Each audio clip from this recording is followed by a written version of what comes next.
at the level of domestic, in other words, if we shift this conversation to Nigeria, these are the consequences and they are unfolding. Let me start with the major one, Hausa Insurgency.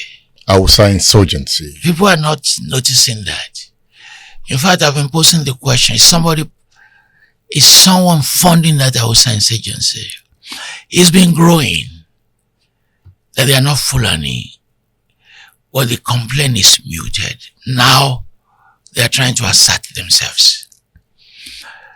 That Hausa Insurgency has implications on the Kanuri and on the Caliphate. I can expand on that. Go ahead. Subsequently.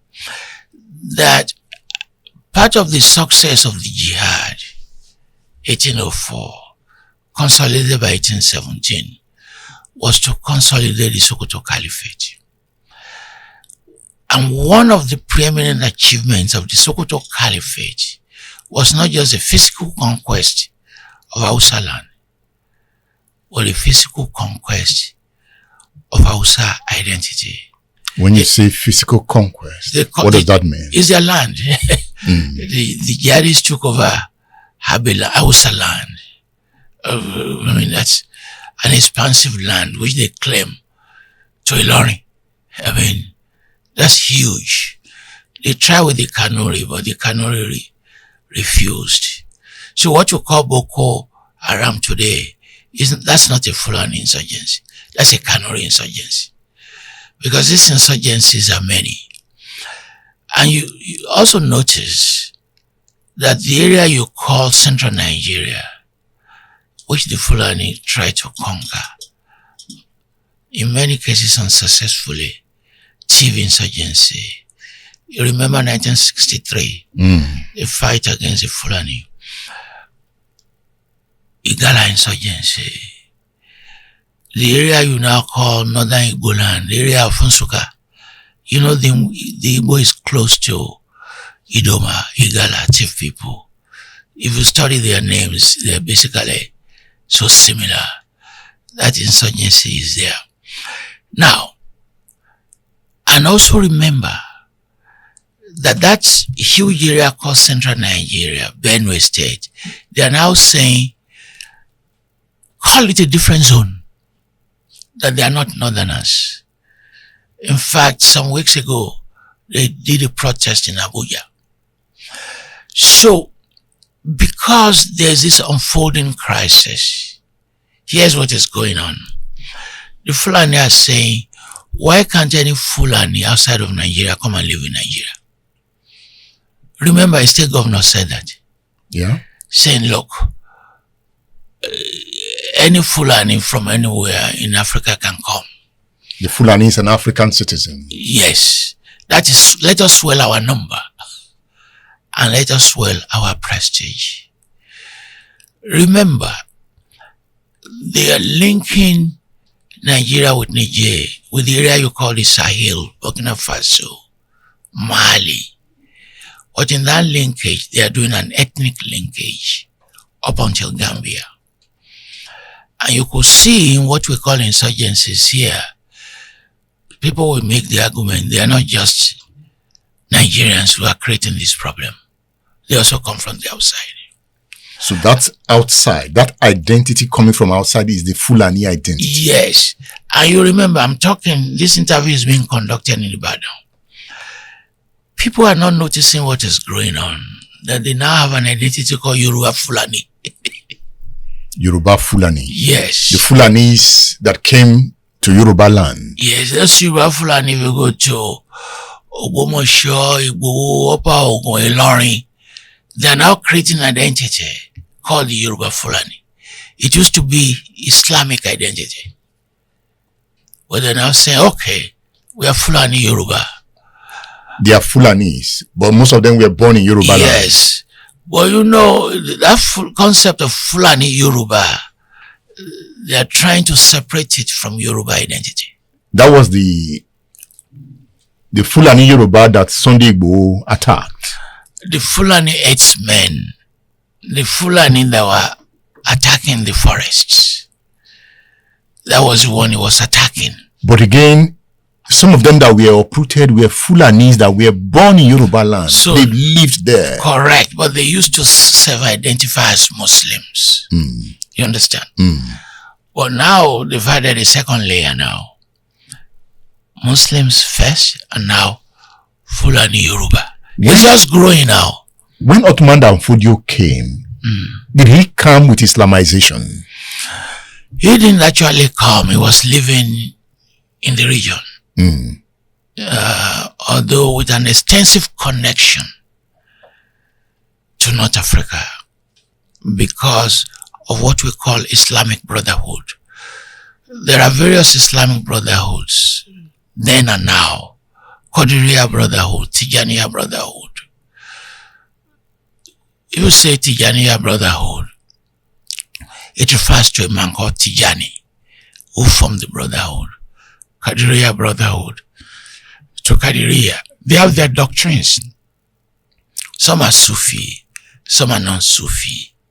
Today, some are Wahhabist, and some are Shiites, like El Saki. They are not the same. The doctrines are not the same. So, there was Islam there before he came. If you look at the Kanuri argument, when Bello attacked them, they said, look, you can't teach us about Islam. We have been Muslims even before you. The attack directed at the Hausa is not that they were not Muslims, but they were not good Muslims. Even as I'm talking to you today, there are bad Muslims and good Muslims. You know, you are framing people. To many Northerners, the Yoruba are bad Muslims. So when you say either you are not a Muslim or you're a bad Muslim, as Fodo attacked the Hausa, then it creates a justification. It creates a justification for an attack because we are saying we have to purify your religion. But in the process, by 1817, they've removed all their kings. So, 2025, there is no emir who is Hausa. 2025, tell me how many governors are Hausa, how many ministers are Hausa. So it's a case of a minority governing a majority.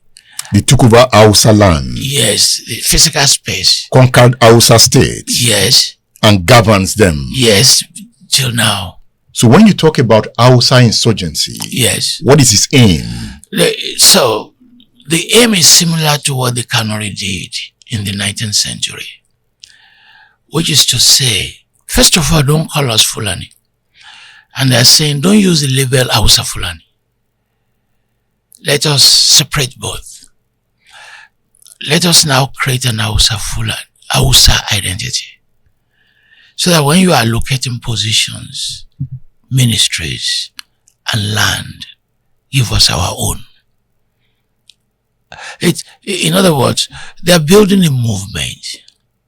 Once they do that, and the Middle Belters say they are not Northerners, it's a crippling process of the Fulani power. Gumi came out saying, you won't be able to destroy this Fulani power. Let me tell you what they did. When the British conquered Nigeria and began to govern, 1914 amalgamation, diverting southern resources to govern the north, it benefited all those emirs and the native authorities. Remember, in the formation of Nigerian political parties, the Fulani are the only one in the entire union able to walk the success of 19th century politics into the federal system. How? Remember, because it's a conversion of the caliphate into the NMPC under the slogan, one North, one party. Awolowo tried that by reviving the Urudua, but it wasn't successful. because there was nothing he could fall on similar to the caliphate. The Yoruba did not produce equivalent. In the 19th century, the Yoruba were fighting one another for 100 years. So they did not have the equivalent of that dominant conquest that Fodio and the Fulani did. So very quickly, in building federal Nigeria, they were able to do that. You remember, the most prominent politician until 1960, until the coup, his name, Ahmadu Bello. Remember his title that we call him Sultan. Ahmadu Bello. Saudana? Yeah, we call him Saudana. He was qualified to be a Sultan if he had moved that line. He was the most successful politician connected with the caliphate. And he defined that philosophy. He represented it. Yes. They were not hiding it. He controlled it from the north. Yes, they were not hiding it. But that structure has been there since the 19th century. Azikwe could not create that structure because the Igbo were fragmented. It was Biafra that united the Igbo people. Before then, they were fragmented. Azikwe was moving towards secularism, less of nationalism. That's what he was moving in the direction. But Sadana was not moving in that direction. And Awolowo said, nah, well, we have Ilefe. We all said we all descended from one father, Oduduwa. You know, before he founded Action Group, you know, he founded Egwem Oduduwa. Saying, let's use Oduduwa to create a mythology. Was he trying to unify the Yoruba? Yes. They made up the story to connect it to politics. They made up the story? Yeah, to connect to politics. And not all the elements, but they accentuated the story. Because there was a pre-Oduduwa period. There were the Ugbo. The Awujale created his own story that they were not connected to Ilefe. They're from the Sudan. But that Egwem Oduduwa worked up to a point, but not as effectively as that of the caliphate.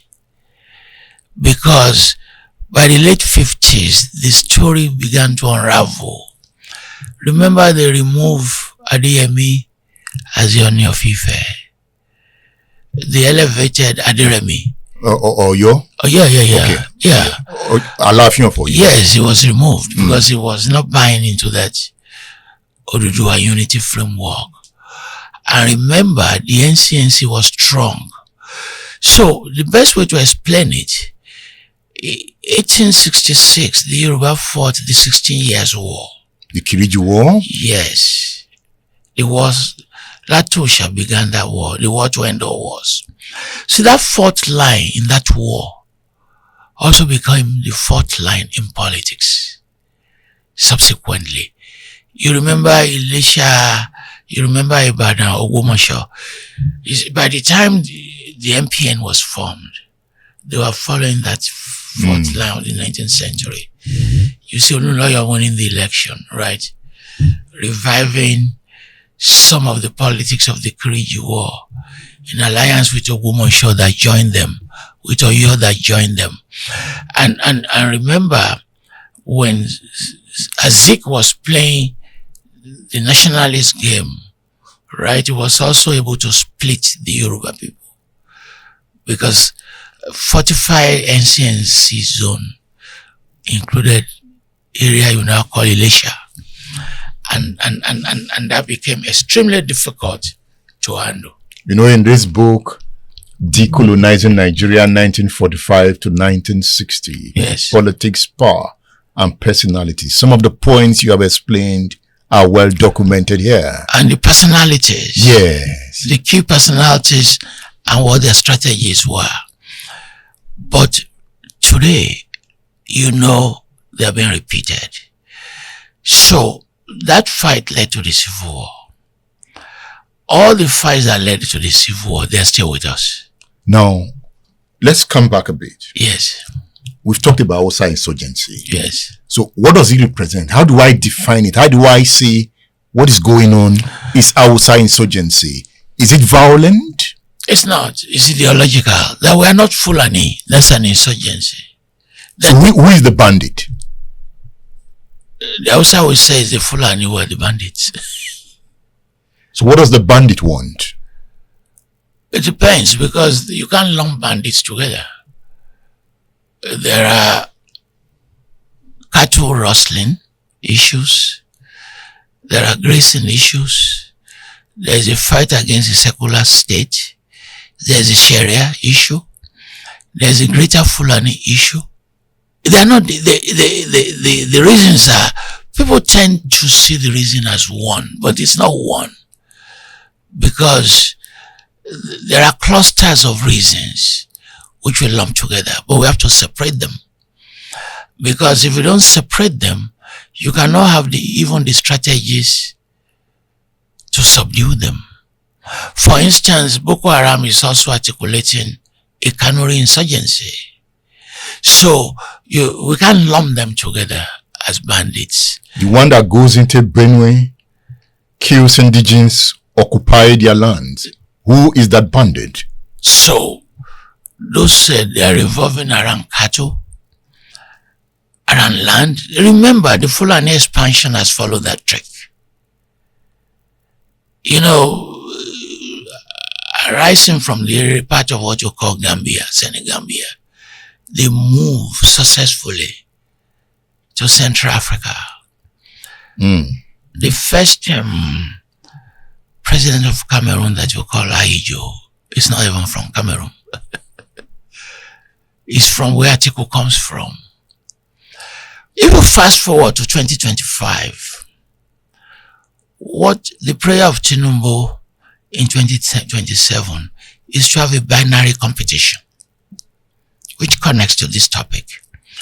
In a binary competition, you split your country into two. You can split it north against south. That's what we call a binary. So you are saying Southerners vote for me because I'm from the south. Or you can split it along religion.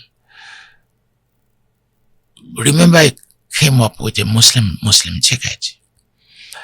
So as this tendency is going, as we move towards 2027, you will see the development of a binary force. And for a person like Atiku to do well, or Kwanso to do well, they must also play that binary game. They are building. They're also building that network, in which to say, if we do politics as a binary, then we have a big selling point. So those advocating binary will prevent the emergence of a third force, because the third force cannot emerge as a binary. It has to emerge as independent. But both Tinubu wants to come back, and those who want to take power from him will not allow that emergence of a binary. And that's why you have ADC and alternative parties that are not creating these binaries. So, to connect everything together, is the caliphate collapsing? Is it declining? Because if you have insurgencies, you can't talk about one north anymore, because then one north will begin the process of crumbling. And that process has begun, is it not? Yes. So that one north is crumbling. And that will now also crumble Fulani power. So Fulani power is crumbling. Because if others are saying in the Benue state, Nasarawa state, central Nigeria, that we are not northerners, right? That crumbles the power of the caliphate. You can't hold it together. So is banditry an enforcement of Fulani's authority? Banditry connected to land occupation. You understand? Not connected to, say, kidnapping. Remember that Buhari promoted that agenda. If you notice, I'm carefully not using banditry, Because banditry is specific. Banditry is not Sharia. Yeah. So, remember, Buhari was silent. Even Femi Adesina, who worked for him, said, take one, your life or your land. You see how under Buhari it was about land. And there was a proposal. 50 miles each side of a river should belong to the federal government. If you take 50 miles of Osun River, 50 miles left and right of Ogun River, and you say it belongs to the federal government, what strategy of conquest is bigger than that? Is that conquest? Yes, because you move your people there. If you say 50% of Ogunpa belongs to the federal government, then you can move anybody you like to go and live there. And that's conquest. That's a physical conquest. That was resisted. Yes, because people saw the game. But if you say, by now, the country has enough resources to stop open grazing. Open grazing is connected to what we call banditry, but it's also connected to land issues. Because you use the cows, right, to extend your physical space. So, if I can come to your space where you grow cassava, and you see me holding AK-47, your instinct is to run away. And if you run away and you vacate the land, what do? I will occupy it. But that strategy is not new. And banditry is not a new. People tend to think it's new in Nigerian history. It's also not correct. It's always been there. It's been there. It's just how you manage it. The area you call Samfara and Sokoto, there have always been bandits there. But look at it today now. Communities in many states in the union, they pay taxes to those bandits. And they're paying two forms of tax. The one you collect from them and the one the communities pay to them by force. How do you go to a market and kill 35, 36 people and take the rest away in the age of cell phone? The army stationed there left before they arrived. How do you move a massive number in a convoy without anybody stopping you? Are we talking about ungoverned spaces? By law, the state says it governs them, as in the case of Kebbi. By law, the state states it governs them, as in the case of the Kale school in Niger. But they are compromised. Those who are supposed to govern are compromised. Because you can't erect a convoy to move over 200 students.